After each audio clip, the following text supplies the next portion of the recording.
PT Pyridam Pharma Tbk, perusahaan farmasi yang kerap disebut PIFA, melaporkan momentum positif di kuartal-kuartal terbaru dan menegaskan komitmen ekspansi global untuk meningkatkan pendapatan di sisa tahun 2025. Peninjauan ini menyorot faktor pendorong, tantangan, serta strategi perusahaan dalam menghadapi dinamika pasar obat dan kesehatan.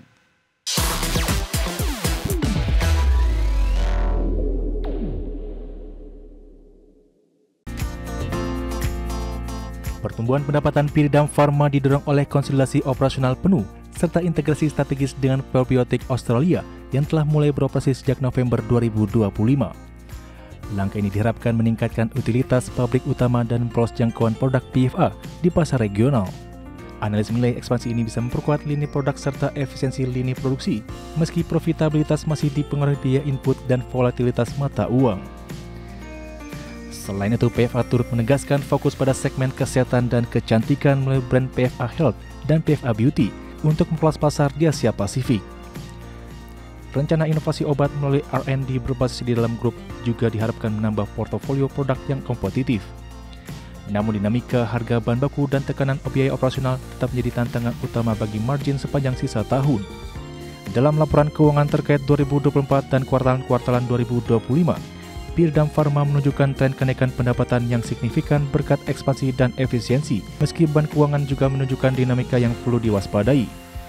Perusahaan menargetkan pertumbuhan pendapatan berkelanjutan serta menjaga likuiditas melalui pengelolaan neraca yang prudent. Investor disarankan memantau perkembangan kinerja kuartal berikutnya dan respon pasar terhadap inisiatif ekspansi. Kebijakan fiskal, kondisi suku bunga, serta perkembangan regulasi farmasi domestik dan ekspor menjadi faktor pengaruh utama terhadap kinerja PFA. Otoritas pasar juga mendorong transparansi pelaporan peluang dan risiko, serta investor perlu menilai paparan PFA terhadap faktor makroekonomi global. Berbagai sumber untuk ID Action. Menghadapi kuartal akhir tahun, PT Austindo Nusantara Jaya Tbk menunjukkan perbaikan kinerja yang signifikan pasca akuisisi pengendali baru serta peningkatan produksi. Laporan awal menunjukkan tren laba yang melonjak dan pendapatan yang kembali menunjukkan pertumbuhan meskipun tantangan biaya operasional dan volatilitas pasar tetap perlu diwaspadai. Kinerja ANJT sepanjang 9 bulan pertama 2025 menunjukkan peningkatan laba bersih yang sangat signifikan sejak di bawah kendali baru First Resources Limited. Laba bersih mencapai angka yang melonjak ratusan persen dibanding periode yang sama tahun sebelumnya. Didorong masuknya efisiensi operasional dan optimasi rantai pasok. Pendapatan juga menunjukkan tren positif didukung oleh peningkatan produktivitas dan realisasi harga jual yang kompetitif di pasar utama perusahaan. Di sisi lain, operasional ANJT memantulkan konsolidasi penuh sebagai katalis, efisiensi produksi, pengurangan BPOKO, serta peningkatan kapasitas produksi. Melalui integrasi dengan mitra strategis membantu memperbaiki margin meski beberapa lini usaha tetap menghadapi dinamika biaya input dan kurs. Pelaku pasar menilai angka ini sebagai potensi penting untuk menjaga likuiditas dan mendukung rencana ekspansi di kuartal akhir tahun. Sejumlah analis memperkirakan kinerja jangka menengah ANJT akan sangat dipengaruhi oleh kemampuan perusahaan dalam menjaga harga jual, mengelola biaya produksi, serta menjalankan strategi akuisisi yang telah dilakukan. Komitmen terhadap transparansi pelaporan dan pengelolaan risiko juga menjadi kunci perhatian bagi investor, terutama terkait perubahan kebijakan fiskal dan kondisi pasar komoditas yang dapat mempengaruhi margin. Sementara itu, dinamika ekspansi dan akuisisi yang membawa First Resources ke kendali perusahaan diharapkan membawa sinergi jangka panjang. Investor diperkirakan menilai dampak dari penjemuran neraca, peningkatan akses ke pasar baru, serta potensi peningkatan pendapatan bersih pada periode berjalan. Perkembangan laporan keuangan kuartal berikutnya akan menjadi fokus utama pada pemangku kepentingan. Berbagai sumber untuk ID Channel. Ya, di tengah kepastian penyelesaian utang proyek kereta cepat Jakarta-Bandung, Komisi Pemberantasan Korupsi memastikan penyelidikan dugaan markup kereta cepat Jakarta-Bandung tetap berjalan. Menurut Wakil Ketua KPK, Johannes Tanak, penyelidikan dilakukan guna mencari tahu ada tidaknya dugaan tindak pidana korupsi terkait proyek tersebut. Penyelidikan juga dinilai penting guna memperoleh kepastian hukum. Tanak meyakini Presiden Prabowo akan legowo menerima jika ditemukan dugaan tindak pidana korupsi dalam mega proyek tersebut. Sebab pemberantasan korupsi menjadi salah satu program unggulan Prabowo. Tapi ada tidaknya suatu perbuatan tindak pidana korupsi, ya kan? Kalau tidak ada ya selesai. Kalau ada, kita juga bisa sampaikan kepada Presiden, ini ada perbuatan yang dikualifikasi sebagai tindak pidana korupsi. Ketika ada, tentunya Presiden juga akan menerima, karena beliau sudah mengamanatkan dalam asta cita ketujuhnya tentang pemberantasan tindak pidana korupsi.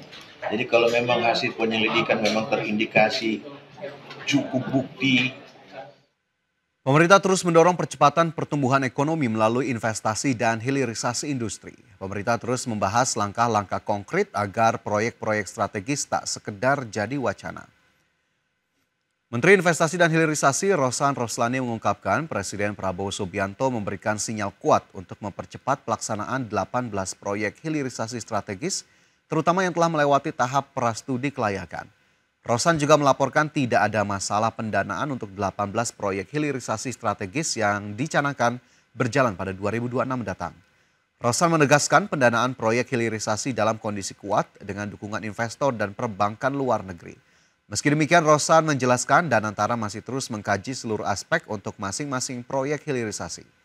Adapun evaluasi terhadap proyek hilirisasi telah dilakukan secara komprehensif, meliputi aspek finansial, legal, administrasi, dan teknologi. Kalau misalnya udah ada yang, misalnya dari 18, sudah ada yang berapa yang sudah oke, baik secara financial, secara legal, administrasi, teknologi sudah oke, itu bisa segera dijalankan. Kemudian bagaimana juga untuk pendanaannya, kita bicarakan juga struktur pendanaannya seperti apa.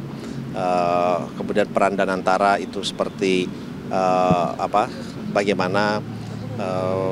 Jadi itu sih yang secara garis besar kita bicarakan, karena kebetulan kita juga mendapatkan kepercayaan juga dari para investor, kemudian juga dari para perbankan luar. Menteri Energi dan Sumber Daya Mineral Bahlil Lahadalia mengungkapkan seluruh proyek hilirisasi sektor strategis diharapkan dapat ditindaklanjuti dengan kegiatan lapangan mulai 2026 mendatang. Menurut Bahlil, 18 hilirisasi strategis membutuhkan investasi hingga 600 triliun rupiah. Bahlil mengungkapkan proyek hilirisasi mencakup sektor perikanan, pertanian hingga sektor energi termasuk mineral batubara. Salah satunya adalah proyek hilirisasi batubara menjadi dimethyl ether atau DME sebagai substitusi LPG. Bahlil menyebut konsumsi LPG di Indonesia diperkirakan mencapai hampir 10 juta ton pada tahun 2026. Sehingga percepatan hilirisasi dinilai perlu untuk memenuhi permintaan dalam negeri dan menciptakan lapangan kerja. Hilirisasi ini baik di sektor perikanan, kemudian di sektor pertanian, dan di sektor energi dan mineral batubara. Tujuannya apa? Dengan kita melakukan percepatan 18 proyek yang nilai investasinya hampir 600 triliun, maka ini akan menciptakan pertumbuhan ekonomi, menciptakan lapangan pekerjaan, dan produk-produknya itu menjadikan sebagai substitusi impor. Salah satu diantaranya adalah menyangkut dengan DME. Kita tahu bahwa tadi kita baru habis resmikan Cilegon, itu kita membutuhkan LPG kurang lebih sekitar 1,2 juta ton per tahun. Maka konsumsi kita nanti ke depan di 2026 itu sudah mencapai hampir 10 juta ton LPG. Tidak bisa kita lama, kita harus... Kementerian Kelautan dan Perikanan kembali melepas ekspor udang ke Amerika Serikat pasca temuan kontaminasi cesium 137 pada produk udang Indonesia.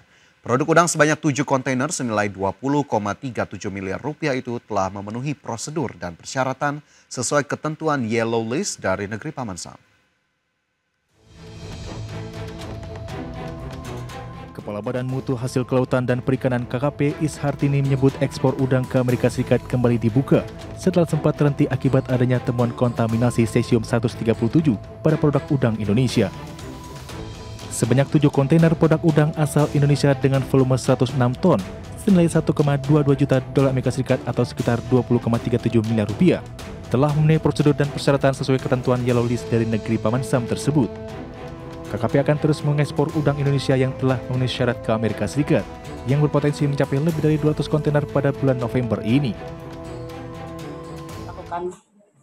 Kita sudah bisa lakukan ekspor perdana sehingga udang kita masih bisa udang kita sudah bisa kembali bisa masuk ke pasar Amerika, ya. Lakukan sampling dan mudah-mudahan ini kita lancar terus, ya. Kita sudah selesai SOP, sudah selesai semua, tinggal kita sekarang bergerak untuk melancarkan lagi ekspor kita.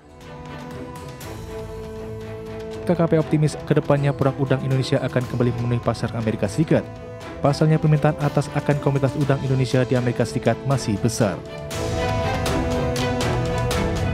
Dari Jakarta, Reniston Sanjaya, Tim Liputan IDXNO.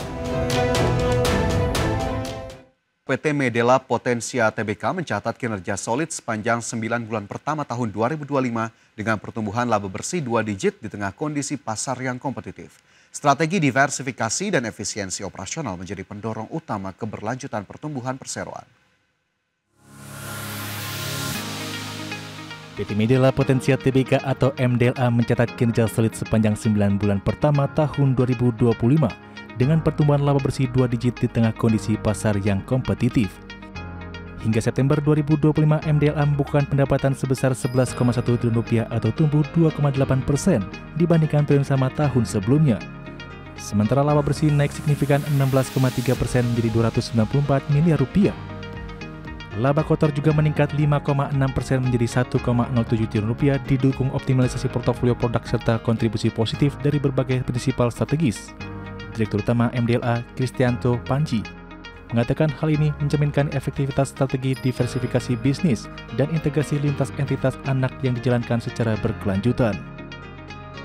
Pertumbuhan kuat juga datang dari lini bisnis utama, termasuk sektor manufaktur alat kesehatan yang dijalankan anak usaha PT Deka Matrix Medica atau DMM. Unit usaha ini berhasil mencatat ekspor perdana ke Timor Leste dan Kamboja, menjadi langkah awal ekspansi ke pasar regional.